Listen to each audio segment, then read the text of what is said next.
Hi friends, அனைவருக்கும் வணக்கம். நாம் இன்னைக்கு பெண்களுக்கு அன்றாட வாழ்க்கைக்கு தேவைப்படுற மிகவும் பயனுள்ள டிப்ஸ் தான் பார்க்க போகிறோம். அதுக்கு முன்னாடி நம்ம சேனலை சப்ஸ்கிரைப் பண்ண நண்பர்கள் ப்ளீஸ் சப்ஸ்கிரைப் பண்ணுங்கள், சப்போர்ட் பண்ணுங்கள். பக்கத்தில் இருக்கிற பெல் ஐக்கானை கிளிக் பண்ண மறந்துடாதீங்க. வீடியோவை ஸ்கிப் பண்ணாமல் முழுமையாக பாருங்கள் ஃப்ரெண்ட்ஸ். அப்போ தான் நான் என்ன சொல்ல வரேன்னு உங்களுக்கு புரியும். வாங்க இப்போ வீடியோக்குள்ளே போகலாம். ஃபஸ்ட்டு பார்த்துடலாம் ஃப்ரெண்ட்ஸ். இதே மாதிரி யூஸ் அண்ட் த்ரோ கப் இருந்தால் எடுத்துக்கோங்க. அதில் கோலப்படியை பாதி அளவு ஃபில் பண்ணிக்கோங்க. நெக்ஸ்ட்டு நம்ம வேஸ்ட்டுன்னு தூக்கி போடுவோம் பார்த்தீங்களா, அந்த கொட்டாங்குச்சி எடுத்துக்கோங்க. அந்த கொட்டாங்குச்சியில் ஒரு கண்ணு மட்டும் ஓப்பனாக இருக்கிற மாதிரி பார்த்துக்கோங்க. நல்ல அகலமான கொட்டாங்குச்சியாக எடுத்துக்கோங்க.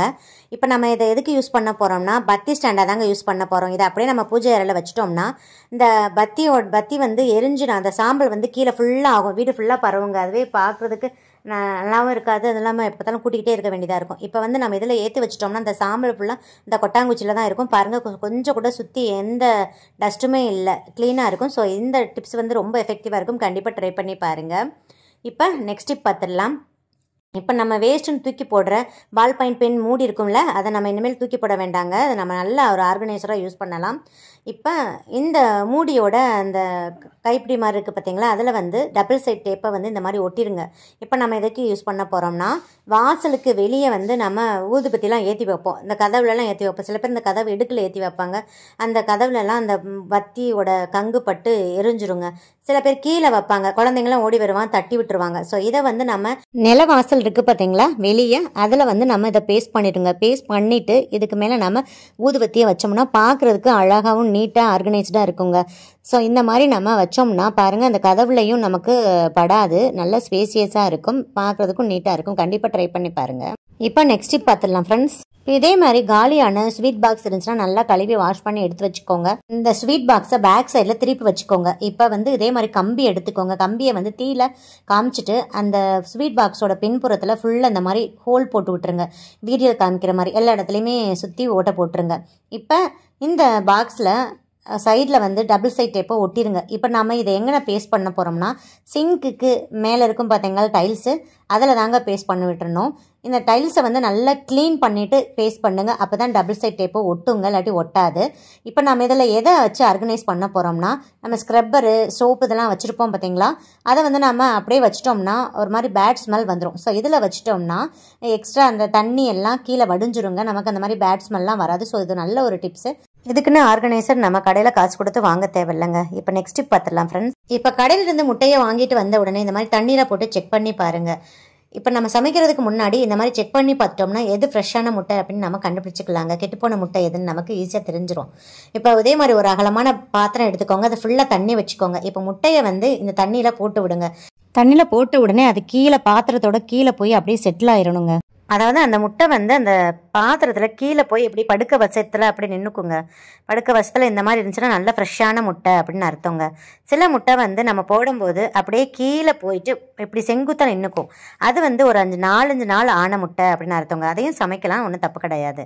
நெக்ஸ்ட்டு சில முட்டை என்ன பண்ணோம்னா கீழே போய் தங்காதுங்க. படுக்க வசமாகவும் நிற்காது, அதாவது செங்குத்தாகவும் நிற்காது. அதாவது மேலாப்பில் அப்படியே மிதக்கும், ஃபுல்லாக அப்படியே மிதந்துக்கிட்டே இருக்கும். அந்த மாதிரி மிதந்துச்சுன்னா அது கெட்டுப்போன முட்டை. அந்த முட்டையை நம்ம டெஸ்ட்ராய் பண்ணிடணுங்க. கீழே எந்த முட்டை போய் பாத்திரத்தில் செட்டில் ஆகுதோ அதுதாங்க நல்ல முட்டை.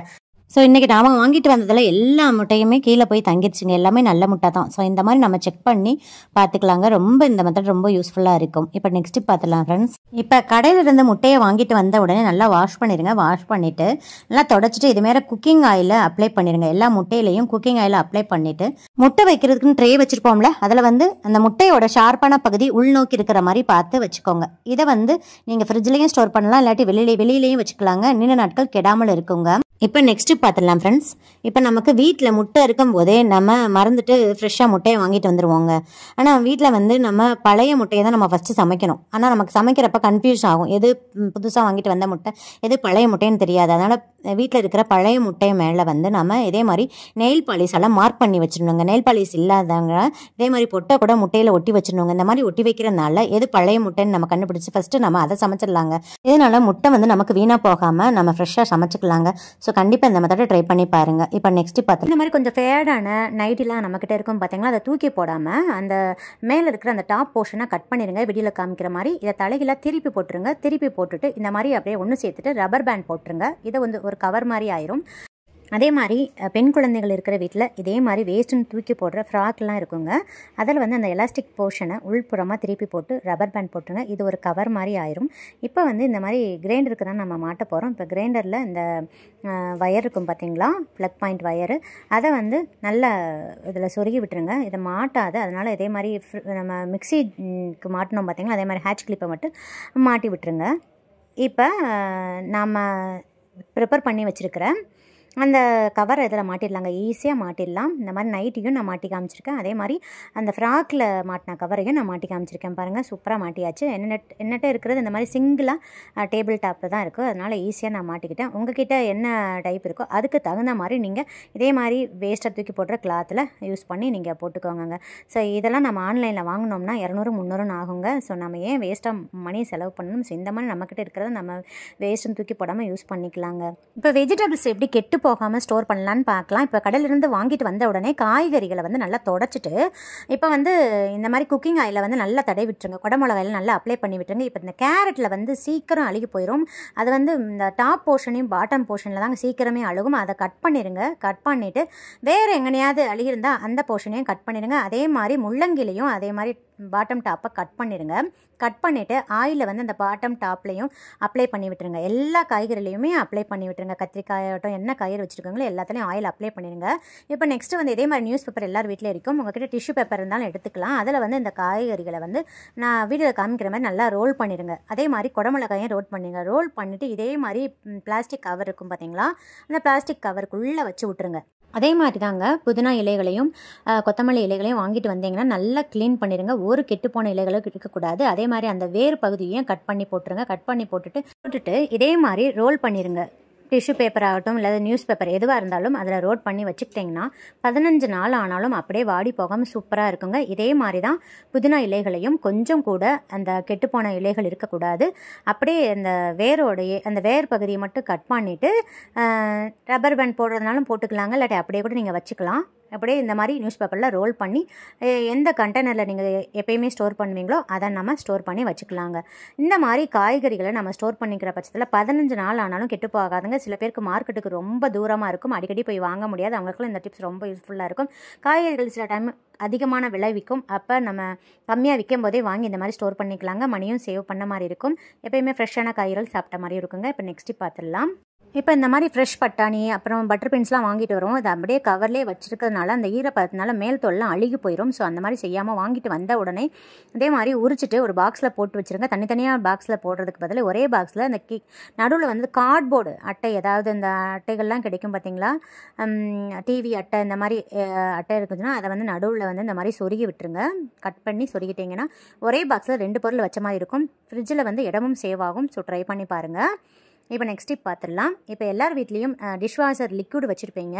இப்போ ஒவ்வொரு டைமும் அந்த லிக்விடை ஓப்பன் பண்ணி பவுலில் ஊற்றிட்டு அதுக்கப்புறம் தண்ணி ஊற்றி நம்ம மிக்ஸ் பண்ணிட்டு இருக்கிறதுக்கு பதில் இதே மாதிரி வேஸ்ட்டான பாட்டில் இருக்கும் பார்த்தீங்களா, பிளாஸ்டிக் பாட்டில், அதில் வந்து ஒரு அரை கிளாஸ் லிக்விட் ஊற்றினீங்கன்னா அரை கிளாஸ் தண்ணி ஊற்றிட்டு நல்லா மிக்ஸ் பண்ணி அப்படியே வச்சுக்கிட்டிங்கன்னா மேலே இருக்கிற அந்த மூடியில் ஹோல்ட் பண்ணி வச்சுக்கிட்டிங்கன்னா நம்ம டக்குன்னு ஊற்றி வேலையை பார்த்துக்கலாங்க. எப்போ பார்த்தாலும் அந்த லிக்விடை ஓப்பன் பண்ணி ஊற்றிட்டு அதுக்கப்புறம் தண்ணி ஊற்றி மிக்ஸ் பண்ணி நமக்கு செய்ய தேவையில்லைங்க. இந்த மாதிரி நம்ம ஆல்ரெடி ப்ரிப்பேர் பண்ணி வச்சுக்கிட்டோம்னா ரொம்ப யூஸ்ஃபுல்லாக இருக்கும். ட்ரை பண்ணி பாருங்கள். பஞ்சு போல் சாஃப்டான நூலான ராகி இடியாப்பம் எப்படி செய்யலான்னு பார்க்கலாங்க. நான் சொல்கிற 2 டிப்ஸை மட்டும் கரெக்டாக ஃபாலோ பண்ணி செஞ்சிங்கன்னா பிகினர்ஸ் கூட வரவரப்பு தன்மை இல்லாத பஞ்சு போல் சாஃப்டான ராகி இடியாப்பத்தை செஞ்சிடலாங்க. கடைசி வரைக்கும் வீடியோவை ஸ்கிப் பண்ணாமல் பாருங்கள். கேழ்வரகு இடியாப்பம் செய்கிறதுக்கு நான் இன்னைக்கு நார்மல் டீ கிளாஸில் 1 கப் கடையில் வாங்கின கேழ்வரகு மாவு எடுத்திருக்கேங்க. கடையில் வாங்கின கேழ்வரகு மாவாக இருந்தால் கொஞ்சமாக லைட்டாக டேஸ்ட் பண்ணி பாருங்கள். கசப்பு சுவையடையதாக இருந்தால் அவாய்ட் பண்ணிடுங்க. இப்போ இந்த கேழ்வரகு மாவை வந்து சளிச்சு இந்த மாதிரி ஒரு கடாயில் சேர்த்து விட்டுருங்க. ஏன்னா அப்போ தான் நம்ம இடியாப்பம் பிள்ளையிறப்ப ஈஸியாக இருக்கும். நெக்ஸ்ட்டு ஸ்டவ் ஆன் பண்ணிடுங்க. ஃப்ளேமை கம்ப்ளீட்டாக சிம்மில் வச்சுட்டு 3 4 நிமிஷத்துக்கு இந்த மாதிரி வாசனை வர அளவுக்கு வறுத்துக்கோங்க. அப்போ தான் உங்களுக்கு இடியாப்பம் வழவழப்பு தன்மை இல்லாத உதிரியாக கிடைக்குங்க. அதுவும் இல்லாமல் அந்த ராகி மாவுக்கே உரிய பச்சை ஸ்மெல்லாம் போயிட்டு நல்லா ஈஸியாக வெந்துருங்க. ஸோ இந்த ப்ராசஸை மறக்காமல் செய்யுங்க. இப்போ இதோட பதம் பார்த்தீங்கன்னா நமக்கு தொட்ட நிமிஷம் அதோட சூடு மாவோட சூடு கையில் சுருன்னு ஏறணுங்க. அந்த அளவுக்கு நல்லா வறுத்து விட்டுருங்க. இப்போ பாருங்க, இதை நம்ம ஒரு பவுலில் ட்ரான்ஸ்ஃபர் பண்ணிடலாம். நல்லா ஆற வச்சிருங்க. இப்போ நல்லா ஆறிடுச்சு. நான் 1/4 டீஸ்பூன் சால்ட் சேர்க்குறேங்க டேஸ்ட்டுக்காக. நெக்ஸ்ட் 1/2 டீஸ்பூன் சுகர் சேர்க்குறேங்க. ஒயிட் சுகர் தான் சேர்க்குறேன். சர்க்கரை வந்து அந்த ராகியோட கடினத்தன்மையை கொஞ்சம் சாஃப்ட் ஆக்கி கொடுக்குங்க. நெக்ஸ்ட் அதே டீஸ்பூனில் 2 டீஸ்பூன் கோகனட் ஆயில் சேர்க்குறேங்க. தேங்காய் எண்ணெய் சேர்க்குறேன். நீங்கள் தேங்காய் எண்ணெய் பதில் நல்லெண்ணெய் கூட சேர்த்துக்கலாம். அப்படி இல்லைன்னா நெய் சேர்த்துக்கலாம். நெய் சேர்க்குறதா இருந்தால் உருக்கி சேர்த்துக்கோங்க. 2 டேபிள் ஸ்பூன் சேர்த்துட்டு நல்லா மிக்ஸ் பண்ணி கொடுத்துருங்க. கொஞ்சம் கூட கட்டிகள் இல்லாமல் நல்லா மிக்ஸ் பண்ணிடுங்க. அந்த எண்ணெயிலேயே மாவு கொஞ்சம் ஈரமாகணும். இப்போ பாருங்க, நம்ம பிடிச்சு பார்த்தோம்னா இந்த மாதிரி பிடிக்கிற பதம் வரணும். உதுத்தா இப்படி உதிரணுங்க. இந்த அளவுக்கு நல்லா ஈரமாக்கிக்கோங்க. இப்போ இதை அப்படியே ஒரு ஓரமாக வச்சு விட்டுருங்க. நெக்ஸ்ட் நம்ம மாவு எடுத்த அதே கிளாஸில் 2லிருந்து 3 கிளாஸ் தண்ணியை ஒரு பவுலில் ஊற்றிட்டு அடுப்பில் வச்சு ஸ்டவ் ஆன் பண்ணி ஃப்ளேமை ஹையில் வச்சு விட்டுருங்க. இப்போ இந்த தண்ணி கொதிக்கட்டும். அதுக்கு இடையில நம்ம எந்த தட்டில் இடியாப்பம் பிழிய போகிறோமோ அதெல்லாம் நல்ல எண்ணெய் தடவை வச்சிடலாங்க. அதே மாதிரி இடியாப்ப உலக்குலையும் நல்ல எண்ணெயை அப்ளை பண்ணி வச்சிருங்க. இப்போ பாருங்க, தண்ணி கொதிச்சிருச்சு. தண்ணியோட கொதிநிலை பாருங்க. இந்த அளவுக்கு நல்லா தண்ணி ரோலிங் பாயில் ஆகணுங்க. அந்த ஏர் பபிள்ஸ்லாம் வந்து ஃபுல்லாக தண்ணி கொதிக்கணுங்க. இதில் தான் கொஞ்சம் கவனமாக இருக்கணும். நீங்கள் இதான் ஃபர்ஸ்ட் டிப்பேவும். இந்த அளவுக்கு தண்ணி கொதிச்சதுக்கு அப்புறம் தான் நீங்கள் ஸ்டவ் ஆஃப் பண்ணணும். இந்த அளவுக்கு தண்ணி கொதிச்சு நீங்கள் மிக்ஸ் பண்ணால் மட்டும்தாங்க உங்களுக்கு பஞ்சு போல சாஃப்டான இடியாப்பம் கிடைக்கும். இப்போ அந்த கொதிக்கிற தண்ணியிலிருந்து ஒரு கிளாஸ் தண்ணி எடுத்துருக்கேங்க. எடுத்துட்டு கொஞ்சமாக தண்ணி ஊற்றி மிக்ஸ் பண்ணிக்கோங்க. வீடியோவில் காமிக்கிற மாதிரி அந்த தண்ணி வந்து எல்லா மாவுலையும் ஈரமாற அளவுக்கு மிக்ஸ் பண்ணி கொடுத்துருங்க. இந்த மாதிரி கொதிக்கிற தண்ணியை ஊற்றி நம்ம மிக்ஸ் பண்ணுறாச்சையே ராகி மாவு நல்லா வெந்து நல்ல ஸ்மெல் வருங்க. இப்போ நீங்கள் ஆரம்பத்திலே ரொம்ப தண்ணி ஊற்றிட்டீங்கன்னா இந்த ராகி மாவு நல்லா வெந்துடும். ஸோ அதுக்கப்புறம் நீங்கள் வர மாவு சேர்க்க முடியாது. ஸோ கொஞ்சம் கொஞ்சமாக தண்ணி ஊற்றி கவனமாக மிக்ஸ் பண்ணிக்கோங்க. இப்போ பாருங்கள், நான் எகைன் கொஞ்சம் தண்ணி ஊற்றி நல்லா மிக்ஸ் பண்ணி கொடுத்துட்றேன். இப்போ பாருங்கள், நல்லா மிக்ஸ் பண்ணியாச்சு. மாவு ஃபுல்லாக நல்லா ஈரமாயிடுச்சு. இதுக்கு மேலே தண்ணி ஊற்ற வேண்டாம். பாருங்கள், நான் எடுத்த ஒரு கிளாஸில் கொஞ்சம் 1/4 கிளாஸ் தாங்க தண்ணி மிச்சம் இருக்குது. இப்போ நம்ம உடனே கை வைக்க முடியாது. ஏன்னா மாவு கொதிக்க கொதிக்க இருக்கும். இப்போ ஒரு மூடி போட்டு மூடி ஒரு 2 நிமிஷத்துக்கு அப்படியே வச்சு விட்டுருங்க. இப்போ பாருங்க, 2 நிமிஷம் ஆயிடுச்சு. நான் ஓப்பன் பண்ணிட்டேன். இப்போ மாவை கை வச்சு மிக்ஸ் பண்ணிக்கோங்க. இப்போ கை பொறுக்கிற சூட்டில் இருக்கும். சப்பாத்தி மாவுக்கு மிக்ஸ் பண்ணுற மாதிரி மிக்ஸ் பண்ணிக்கோங்க. நெக்ஸ்ட் இப்போ மாவோட பதம் பாருங்க. இந்த அளவுக்கு தளர்வா இருக்கணும். அதாவது கையில கொஞ்சம் ஒட்டுற மாதிரி பிசு பிசுப்பு தன்மையுடையதா இருக்கணும். இப்படி கொஞ்சம் தளர்வா இருந்தால் மட்டும்தான் நம்மளால கைவலி இல்லாம மாவு ஈஸியா பிழிய முடியுங்க. இல்லாட்டி ரொம்ப கஷ்டமா இருக்கும். நம்மளால பிழியவே முடியாது. ஸோ இந்த அளவுக்கு தளர்வா மிக்ஸ் பண்ணிக்கோங்க. இப்போ கையில ஒட்டும். அதனால கொஞ்சமா ஆயில் அல்லது நெய் கிரீஸ் பண்ணிட்டு இந்த மாவை வந்து நல்லா மிக்ஸ் பண்ணி கொடுத்துருங்க. இப்போ ஒரு உருண்டையா இப்படி திரட்டிக்கோங்க. கையில கொஞ்சம் கூட இப்போ நமக்கு ஒட்டாதுங்க. மாவை இப்போ கையில விரல வச்சு பார்த்தீங்கன்னா அப்படியே டக்குன்னு உள்ள இறங்குங்க. இந்த அளவுக்கு தளர்வா இருக்கணும். இப்போ அதை மூடி வச்சிருங்க. நெக்ஸ்ட் நம்ம எண்ணெய் தடவி வச்சிருக்கிற இடியாப்ப உரல் எடுத்துக்கலாங்க. இப்போ பாருங்க, நான் கொஞ்சமா மாவு எடுத்து இந்த மாதிரி உருட்டிக்கிறேன். உருட்டும் போதே என்னால் ஃபீல் பண்ண முடியுதுங்க. அந்த அளவுக்கு பஞ்சு போல சாஃப்டா இருக்குங்க. மாவு இந்த அளவுக்கு பஞ்சு போல சாஃப்டா இருக்கணும்னா தண்ணியோட கொதிநிலை கரெக்டா இருக்கணும். அதே மாதிரி மாவு வந்து இந்த அளவுக்கு தளர்வா இருக்கணும். இந்த 2 டிப்ஸை மட்டும் ஞாபகம் வச்சுக்கிட்டீங்கன்னா உங்க எல்லாராலையும் ஈஸியா சாஃப்டான ராகி இடியாப்பம் செஞ்சிடலாங்க. இப்போ பாருங்க, நம்ம இடியாப்பம் புழிஞ்சிடலாம். இடியாப்பம் புளியிற தட்டை எடுத்து வச்சுக்கோங்க. பாருங்க எப்படி சூப்பரா அழகா ஈஸியா புளிய வருதுன்னு. கொஞ்சம் கூட கஷ்டம் இல்லைங்க. ரொம்ப ஈஸியா புளிய முடியுது என்னால. பாருங்க, கொஞ்சம் கூட எங்கனையுமே கட் ஆகலைங்க. இந்த மாதிரி கட் ஆகாம வந்தாதான் உங்களோட மாவு கரெக்டான பதத்தில் இருக்குன்னு அர்த்தம். ஈஸியா நூல் நல்லா அப்படியே பிழிய வருங்க. இதே மாதிரி நீங்களும் மிக்ஸ் பண்ணி எல்லா இடியாப்பத்தையும் பிழிஞ்சு வச்சுக்கோங்க. கொஞ்சம் மிதமான சூட்டில் இருக்கும்போதே நீங்கள் இடியாப்பத்தை பிழிஞ்சிருங்க. இடியாப்பத்தை மாவை எடுத்துட்டு மீத மாவை ஒரு மூடி போட்டு மூடி வச்சிருங்க. அப்படி இல்லைன்னா ஈர துணி போட்டு மூடி வச்சிருங்க. அப்போ தான் வறண்டு போகாமல் இருக்கும். பாருங்க, நான் கொஞ்சம் க்ளோஸ் அப்லேயே உங்களுக்கு காமிக்கிறேன். எந்த அளவுக்கு நூல் நூலாக கொஞ்சம் கூட கட் ஆகாமல் வருது பாருங்க. இந்த அளவுக்கு மிக்ஸ் பண்ணிக்கோங்க. நான் சொன்ன 2 டிப்ஸை மட்டும் கரெக்டாக ஃபாலோ பண்ணி செஞ்சுக்கோங்க. இட்லி பாத்திரம் எடுத்துக்கோங்க. தண்ணி வச்சுட்டு நல்ல தண்ணி இந்த மாதிரி கொதிக்க விடுங்க. கொதிக்கவும் ஃப்ளேமை சிம்மில் வச்சுட்டு இட்லி தட்டை தூக்கி உள்ளே வச்சிருங்க. ஏன்னா இல்லாட்டி கையில் ஆவி அடிச்சிடும். உள்ளே வச்சுட்டு க்ளோஸ் பண்ணிட்டு மீடியம் டு ஹையில் வச்சு ஒரு 15 நிமிஷத்துக்கு வேக வச்சுக்கோங்க. உங்களுக்கு வேகும் போது நல்ல ராகியோட ஸ்மெல் வருங்க. இப்போ 15 நிமிஷம் ஆயிடுச்சு. ஓப்பன் பண்ணி பார்த்தீங்கன்னா நல்ல டார்க் ப்ரௌன் கலரில் மாறிடுங்க. அதே மாதிரி இந்த மாதிரி ஸ்டிக் வச்சு பாருங்க. கொஞ்சம் கூட அந்த ஸ்டிக்கில் ஒட்டாமல் வருங்க. பாருங்க, இந்த மாதிரி நூல் நூலாக எப்படி வெந்துருச்சு பாருங்க. அவ்வளோதாங்க, நம்ம இப்போ சர்வ் பண்ணிடலாம். பாருங்க ஃப்ரெண்ட்ஸ், ஃபைனலாக நம்மளோட பஞ்சு போல சாஃப்டான நூல் நூலான ராகி இடியாப்பம் ரெடி ஆயிடுச்சு. இந்த மாதிரி நீங்கள் தனித்தனியாக குழியில் பிழிஞ்சிங்கன்னா எடுத்து வைக்க சர்வ் பண்ணுறதுக்கு நமக்கு ரொம்ப ஈஸியாக இருக்குங்க. இப்போ பாருங்க, இதில் வந்து நான் கொஞ்சமாக தேங்காய் துருவல் தூவிக்கலாங்க. அதுக்கப்புறம் நாட்டு சக்கரை சேர்த்துக்கலாம். அப்படி இல்லைன்னா கருப்பட்டி கூட சேர்த்துக்கலாங்க. நெக்ஸ்ட் கொஞ்சமாக நெய் சேர்த்துக்கோங்க. நெய் சேர்த்து சாப்பிட்ற பட்சத்தில் ரொம்ப வாசமாக டேஸ்ட்டாக இருக்குங்க. இந்த ராகி கூட அந்த நெய் சேர்றப்ப அந்த வாசத்துக்கே நமக்கு ஈடே இல்லைங்க. அந்த அளவுக்கு அருமையான வாசமாக இருக்கும். இந்த மாதிரி நீங்கள் உதுத்து விட்டு சாப்பிட்டுக்கலாங்க. அப்படி இல்லைன்னா நான் கொஞ்சம் தேங்காய் பால் செஞ்சுருக்கேங்க. அதையும் சேர்த்து இந்த மாதிரி மிக்ஸ் பண்ணி கூட சாப்பிட்டுக்கலாங்க. பாருங்கள், எந்த அளவுக்கு நூல் நூலாக சாஃப்டாக இருக்குது பாருங்கள். ரொம்ப ரொம்ப டேஸ்ட்டாக இருக்குங்க. உங்கள் விருப்பம் தான், நீங்கள் எப்படி வேணால் சாப்பிட்டுக்கலாங்க. இந்த வீடியோ பிடிச்சிருந்தா லைக், ஷேர், கமெண்ட் பண்ணுங்கள். மறக்காமல் சப்ஸ்கிரைப் பண்ணுங்கள். பக்கத்தில் இருக்கிற பெல் ஐக்கானையும் கிளிக் பண்ண மறந்துடாதீங்க. அப்போ தான் நான் டெய்லி அப்லோட் பண்ணுற புத்தம்பது வீடியோக்கள் உங்களுக்கு உடனுக்குடன் நோட்டிஃபிகேஷனாக வந்து சேரும். சுவை அறிந்திட சுவைத்து பாருங்கள். நன்றி, வணக்கம்.